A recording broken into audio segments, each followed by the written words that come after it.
Gusto ko lang i-flex sa inyo ang pasalubong ng aking inaanak sa kasal. Yun, di ba? 46 pa lang ako pero may inaanak na ako sa kasal. Yun. Best wishes, GL. So, ayan, taga Iloilo siya at umuwi siya noong December. Kinasal siya noong December 20. Yan. So, ito ang kanyang pasalubong sa akin. Suman sa Ibos na galing sa Iloilo.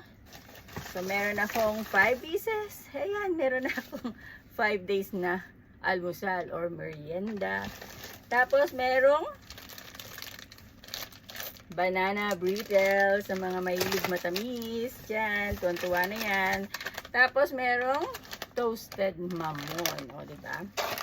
So, malaking blessings na to sa akin. Marami na akong merienda sa trabaho. So, ito, merong hopya. Alam niya, may hilig ako sa hopya kasi pag umuwi ako, ayun, nagdadala ako ng hopya.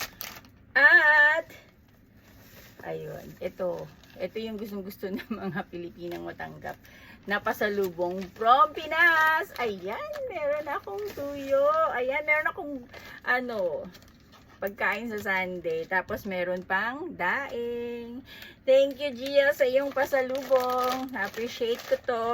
At yun, best wishes sa inyo ng mag-asawa. Thanks for watching, guys.